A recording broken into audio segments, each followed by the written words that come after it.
Y bueno, y con esta luz y septiembre 15, bueno, del 2022, 10 de la mañana, 38 minutos, ¿cómo están? ¿Qué han hecho? No, pues aquí estoy subiendo un video de Vikings, editando otro, y voy a ver el video de un señor que hace cabañas, y esperando ahorita en octubre el sofá. Y bueno, ¿y cómo están? ¿Qué han hecho? ¿Qué no han hecho aquí? Con una lista de metas. Una silla para el escritorio, de pronto un mouse, ¿sí? Un mouse. Y ¿qué sucederá? No sabemos qué sucederá antes de finalizar este año con este país, esta situación. Un teclado pequeño, de pronto me compro un teclado pequeño porque pues no sé, uno así como más pequeñito, como del tamaño de este cuaderno, así como del tamaño de este cuaderno, así, un teclado así, más o menos así. Lo de Disney, estamos planeando a ver cuándo se puede volver a Disney, y positivismo, y ya, listo. Aquí pues ahí es lo que es. Sí. Morning guys, and welcome back to the A-frame. I know you guys have been waiting a long time for this, and I apologize. We just had to get all our materials and our ducks in a row to get this thing all started. So we've got some plywood, and we're gonna build our little knee walls. It's pretty much overwhelming in the comments that said build a knee wall, otherwise I guess we're not gonna have very much usable space in this thing. So our plan today is to take the A-frame that we've already built off and then build a strong knee wall. And there's some problems we're gonna run into that I know of is basically the roof is going to push the walls out. So we're gonna probably do some tiebacks, something like that in order to get everything secure and solid, so that doesn't happen. Don's here. There he is. There's the infamous Don. Let's get started. Let's get this thing taken apart. We'll get them off the pad and then go from there. Actually, we should measure first, but yeah, let's get started. What I've decided to do is do a 39-inch knee wall, actually 39.5, and that will allow me to incorporate the bottom part of this guy to give me a little bit more structural integrity on the wall. So 39 inches above that, and then this is about 8.5, so that'll give me 39.5, that'll give me 48. So 48-inch tall knee wall from the bottom of this thing all the way to the top, and then my A-frame sits on top of that. So it'll be a modified A-frame, won't be exactly an A-frame. Anyways, just to let you guys know that this video is sponsored by Zenger Super Base. We'll get to more on that later, but first let's frame up some knee walls.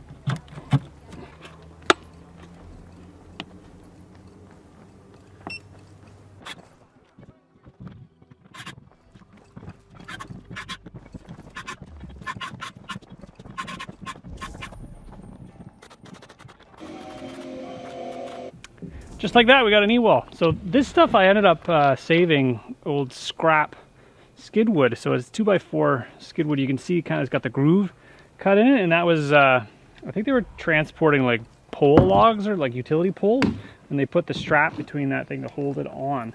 So that's what those are. So they're not exactly the perfect 2x4, but for the price you just can't beat it. So, and they're all short. They're all under 4 feet long. So what we've done is we've actually cut all of the pieces at 35 inches because we're going to have a single bottom plate and then a double top plate. Don's just marking them out there now. So we cut them all up and then we install them all.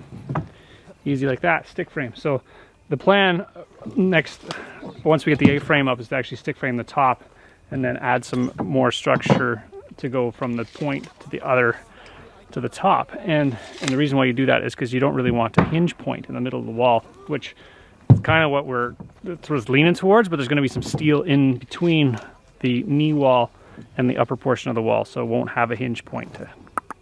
But that being said, the A-frame itself is sort of going to support all the weight anyway, so we want a solid back knee wall. And the front, I've got to actually take into consideration the door, so I'm going to do some figuring for that, get our knee walls up on the front, because I don't want to have to cut it out afterwards. I find the easiest way to frame a wall is to take your top and bottom plate, measure and cut them to size, and then take your tape measure and run along the top and bottom plate, measure your 16 inches on center, mark those out with your speed square, and then cut all your studs the exact same length and insert them into the wall. Either screw them together or nail them together, and then all you have to do is stand your wall up and you have yourself a wall. And just like that, we've got a knee wall. we just got to put a little bit more wood on top. We're going to do double top plate in order to lock in the corners, because otherwise they might pull apart. Right now there's only it's only locked in just right at the very end. So what we're going to do is we're going to lap them over, and then that'll lock the corners in. And then when we do our plywood, we're going to lap them over again, further increasing our strength in our walls, because the last thing we want to do is go bling. So that's what we're going to do. That strong corner done. It will be. It will be. It will be. Not yet. It's wiggly. It's a wiggly corner right now. Once we get our plywood on there, everything attached, should be strong. Strong like bull. Normally when you'd be building an A-frame cabin, you would either use steel roofing or shingle materials, and that would be your roofing structure. But since I have all these panels, I kind of had to design the cabin around them. So I made sure it was the same length and the same height as the panels that I had, because I don't have any extras. And they have to be pretty precise, because it is a glass and aluminum frame. There's no real wiggle room when you're dealing with that sort of thing. Using these glass panels possibly saved me thousands of dollars in material, because I don't have to worry about the actual cladding on the roof. So I don't have to spend my money on shingles. I don't have to spend my money on steel roof. So it's a great solution, and it keeps stuff out of the landfill after all. Well, that didn't take very long. We've got our knee wall up. Took about a half a day. Not bad. So as you can see, we're up about 40 inches, which is slightly above countertop height if you're talking about kitchens wise. And I think once we got up to this height, we put our A-frame above it. It'll give us a lot more usable space. I think I'll be able to be about here before my head touches the ceiling. I think we haven't quite got to that yet. What do you think, Don? You're looking forward to lifting those things up? Absolutely. Tomorrow. Yeah, tomorrow. You don't want to do it tonight? Come on. We'll just throw them up, no problem. Just, you know. Oh, sure. They're going to be heavy. The front one is especially heavy, the back three. So should we do the really heavy one first, or should we do the heavy one last? Probably last. Because or maybe second or third. Yeah, I think second. Once we get a technique. Yeah, I think second is the ideal one, because you're not quite sore yet, and you've learned from the first light one. So the second one we're going to put up on the front, because it's heavy. This camera's heavy. That was a lot of work, but I think it's going to be more functional, and we've got some big plans for the front of it, and well, the sides and stuff like that. We're gonna make this thing look like $1 million. It's actually made of plywood, so it actually is not far off of $1 million. Price of plywood's insane, but it's actually similar price to OSB now. So we gotta rest up. We gotta eat our Wheaties tomorrow morning in order to have energy to lift those things up, because that's going to be something interesting. So stay tuned. It's coming actually right now. Just like that, it's the next day. It's the erection day, Don. Are you excited for erection day? Always. Always. It's always good when you get to erect something very, very large, especially on top of something. Well, we did this before and it worked out okay, because we just had to erect it on the platform, but now we're erecting it on the knee wall, which is about 40 inches tall, which is going to be precarious to say the least. But we've had a night to think about it. We slept on it, we've developed a plan, and I think what our plan is going to be is we're going to put the really, really heavy one up first. We're going to put blocks at the end of the wall here and over here, and then we're going to set the A in the little basket, and then we're going to walk it up while we're in the little basket. Walk it up, and then we're going to secure it while it's standing up there. But we're going to do the big one first. Bigger go home. And if you can see the grade, it kind of slopes. It gets higher at the front, slower at the back. So once we get to the back, we'll be able to actually tackle it from both sides. That's my plan right now anyways. Sound like a good plan, Don? It's the only one so far. It's the only one so far. So it's plan A. It's plan A for the A-frame, right? That's right. We don't plan B. No plan B on this project. Well, we'll go plan B if it doesn't work for plan A. Oh, I'm sore already. This video is sponsored by Zenger's Superbase Pro. This power pack here is built like a little workhorse, kind of like a tank. The great thing about this pack is you can power anything you can imagine. Powering my compressor, I've been powering my nail gun, I've been charging my cordless tools, I've been running the grinder, 3 horsepower drill auger bit, and this thing has been performed amazing. What I like about this pack is that you can power up to 6 devices simultaneously. You can have everything plugged in you could possibly need. It's got USB imports on the front, so if you're charging your phone or if you're charging your tablet, There are a couple of ways to charge the Zendure Super Base Pro. You can either charge it by solar. They have solar panels that you can purchase and attach to this thing. Or you can plug it into your regular outlet in your house. The good thing about it is you can charge it up and it's ready for anything. If you have a power outage in your home or emergency situation, you can easily power your refrigerator or any other high drain devices you can imagine, like a microwave or a, I don't know, hot plate, something like that. But it's good for emergency as well as off-grid situations. It's got a nice little handle here, you can carry it, or at the back of it, it's got a handle that you can extend and then you can wheel it around. If you guys are interested in the Super Base Pro, the link will be in the description below. And currently there's an early bird pricing of $9.99. Let's just flop it over. There. Whoa. Let's go your way just a second.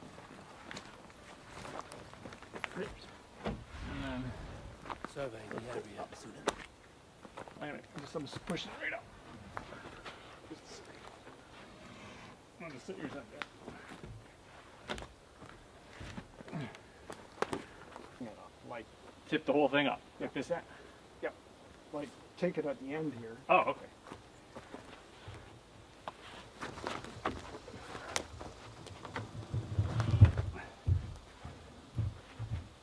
I think you got some. There we go. Okay. Actually, you know what? That's good. World. I'm gonna get in. Asked about this land, my friend.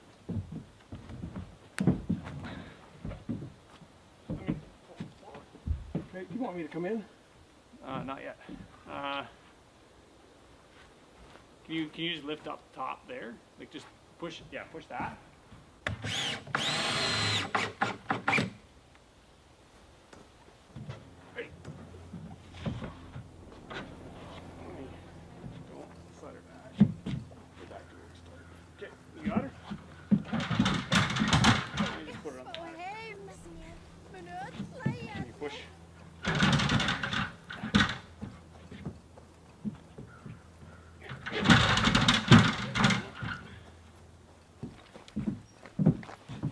Plan B on the A-frame is the sticks we're going to use to push up the top, because I realized that we're going to run out of ladder before we run out of A-frame.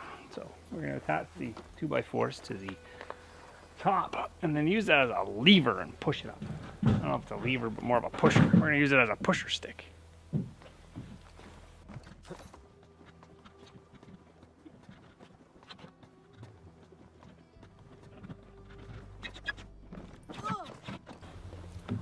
Well, that's tall. I might have underestimated the height of this thing. Overestimated the height. I don't know. It's tall. That's tall. Look at how tall that is. Whew. Chapel's almost done. 3 more to go. That was a heavy one, so we should be right on par with the light one. Light one should be a cakewalk, Don. The light one should be just a cakewalk. That's cool. It's crazy tall. How hard can it be? Just 3 more times.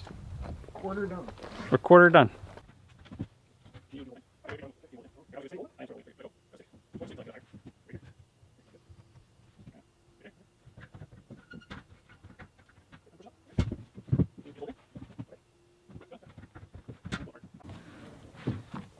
It's about right there.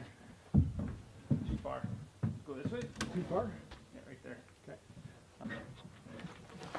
Just a sec. I don't have much done. I don't have much. Keep going.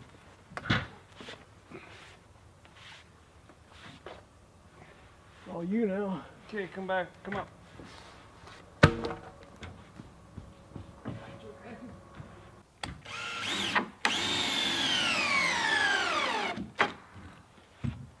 Three up, 1 to go. But this one has a unique problem, is that we've got nothing to stand it up on. So we're going to do it completely different than the other 3.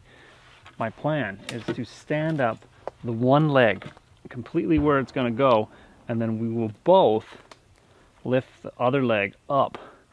And I think it'll work. What do you think, Don? Think so? I think so. You think that's a good plan? It's as good as any we have right now, so. That's right. Just get her done. Get her up there. We got all sorts of different problems once we got everything up because this thing is really tall. Maybe taller than I thought it was going to be. So let's get this up and move on to the next problem. Only solutions here, only solutions. I acquired these garage door panels from a buddy of mine. He is a garage door installer and he had a job where he was replacing 5 garage doors on an old fire hall that I guess was upgrading their glass. And my original plan for these glass panels were to actually make a greenhouse with them, but instead I determined, well, they have the UV tint on them, which keeps out all the UV, so I couldn't in good faith use them for a greenhouse because it wouldn't allow my plants to grow. So instead, what I've done is I thought of a plan to use them for my A-frame. Normally these glass panels would be stacked on top of each other like a garage door. So they're kind of like a tongue and groove system, which one panel sits on top of the other panel and they create a watertight seal. Where I'm using them here is I'm not actually going to have them kind of up and down, like perfectly up and down. So what I'm going to do in order to combat the leaky issue is to silicone the joints between each panel. Now that we have the first panel up, I'm going to secure it to the actual frame of the building with these. These are Simpson's strong tie structural screws. They got a little hex head on them, and there happens to be a hole directly through the panel already. I'm not sure what that was for, but I'm going to use it to secure right through the panel, and then I'll put some silicone on the screw to prevent it from leaking in the future.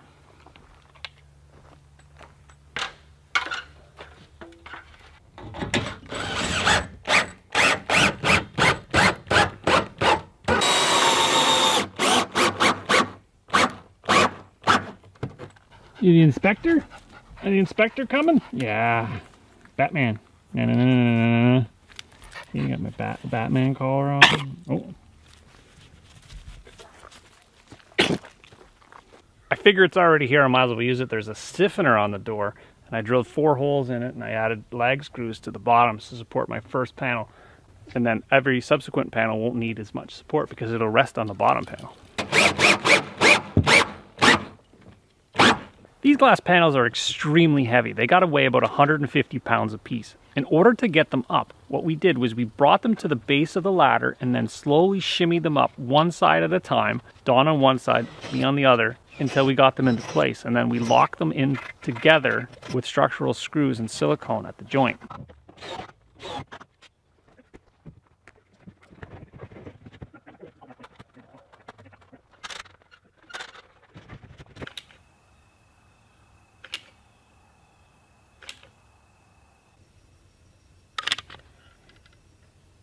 My figuring on this joint is if I hold them apart and inject silicone, it's polyurethane caulking, inside the crack, and then I squish both panels together, that impregnates the polyurethane caulking inside the crack, preventing it from leaking forever. It's the same stuff they put eave trough together, or they should use to put eave trough together, and that usually lasts, well, I think it's 25-year, 50-year caulking, so that's the plan there. And I'm not certain these windows aren't going to leak, but if they do, I'm going to go around each and every pane with the exact same stuff to seal it up nice and tight. Working off the existing panel, we were able to actually add the additional panel on top, and then we drilled 2 screws in the middle braces in order to attach more screws, and then we screw directly through the panel on either end with structural screws in order to hold them in place. And then once we get up to the top, we're going to add a big old ridge cap to kind of finish it off. It's actually going better than I thought it was going. As you can see, it's looking like something. We just got a couple more things on this one side to do, and then we can move on to the following side, and then we'll get the whole. We're hoping to get all the glass up today, and possibly work on the back wall. What do you think, Don? I think this is going to go smoothly. Let's hope.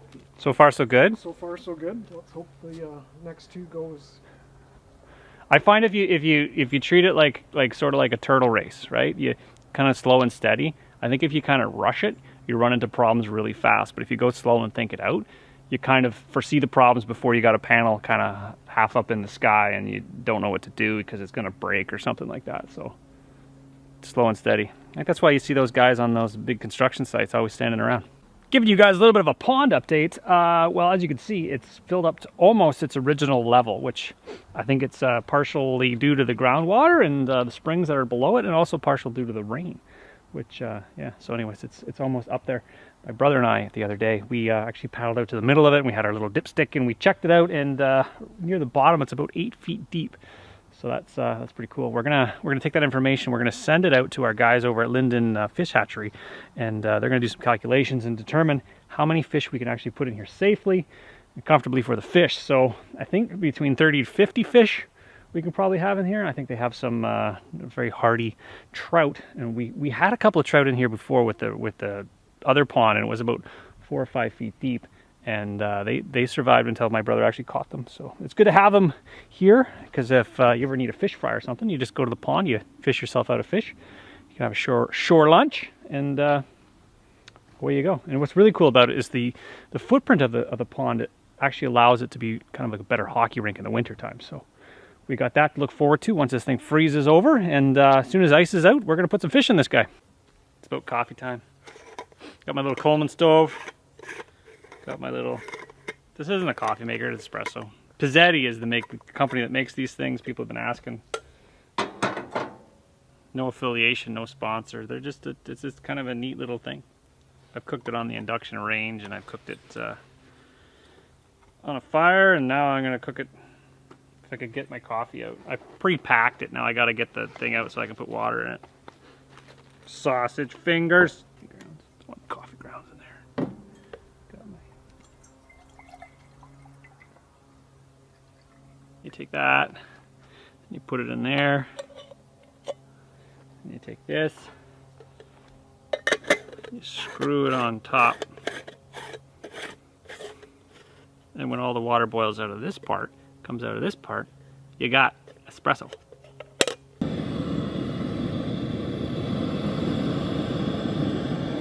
It's like Cool Tool lunchtime edition.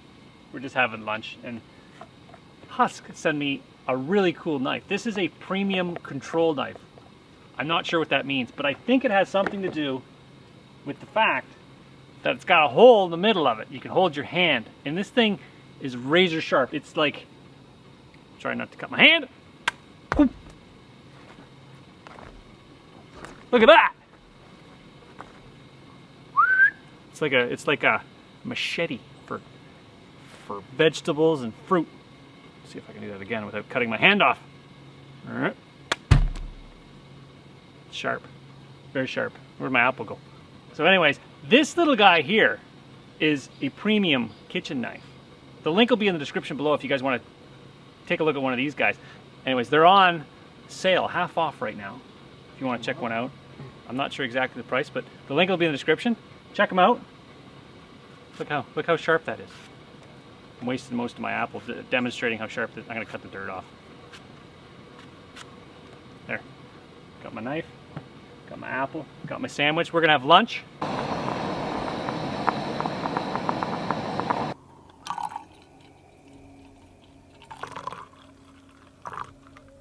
Hey Don, why don't you like daytime coffee?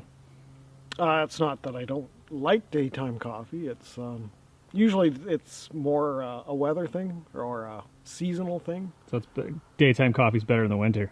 Well, fall and winter. Yeah. Late spring or early spring, I guess. Cool. But yeah, not hard and fast rule.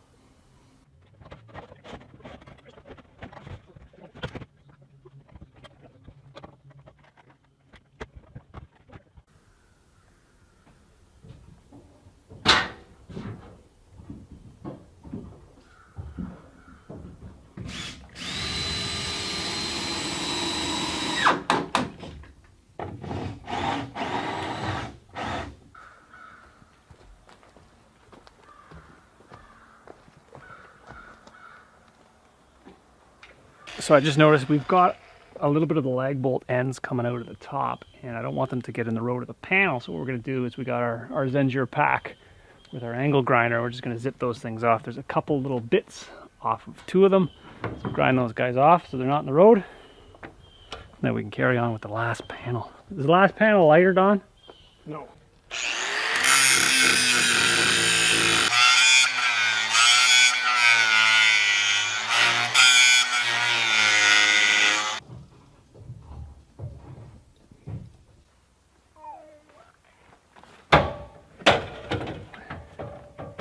this way a bit.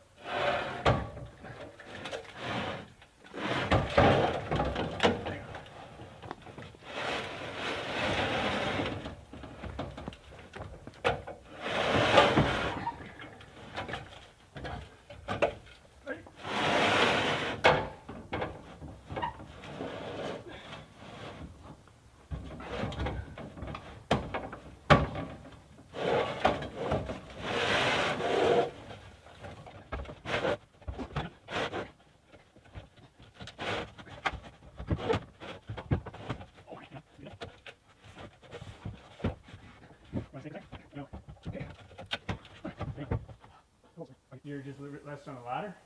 Careful, because she'll go backwards, right? Okay.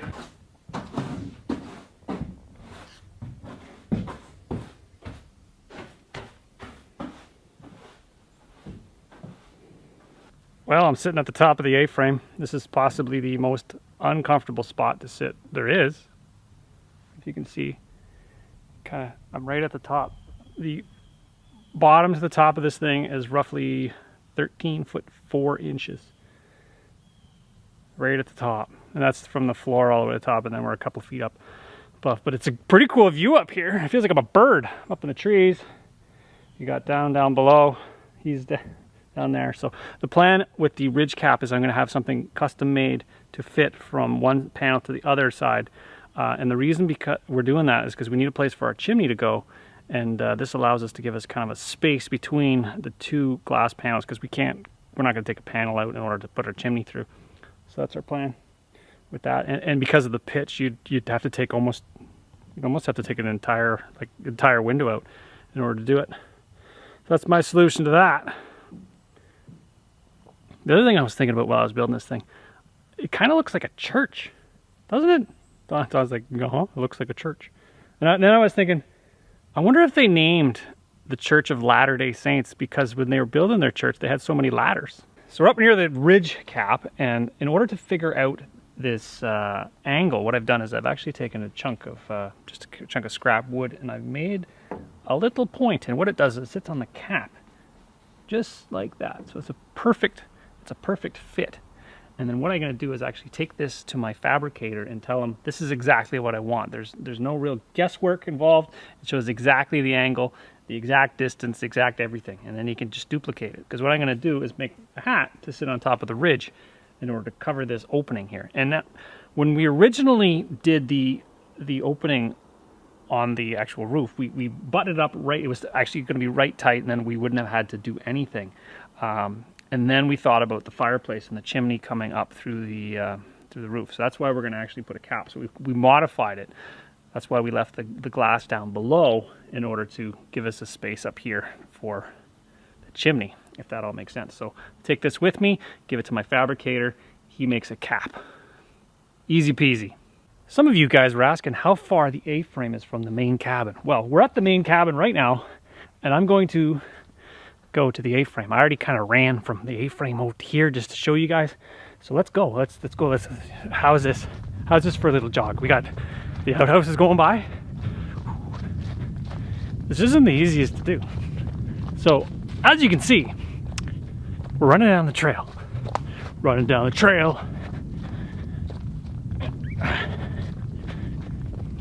You should try this at home. Try running with a camera.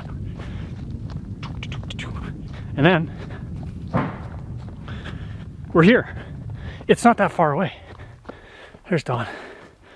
Anyways, that's how far the cabin, the A-frame is from the main cabin, which is it's not far. It's about like a 20-second run, 20-second jog. Hope that answers your question. I want to get your input on this, and I want your opinions, and I want your thoughts on what we should do in order to finish the rest of this thing up. I've got a couple of ideas rattling around in my head, and I just want to go through them now. So my plan on this A-frame is to do sort of like a cordwood cookie cutout.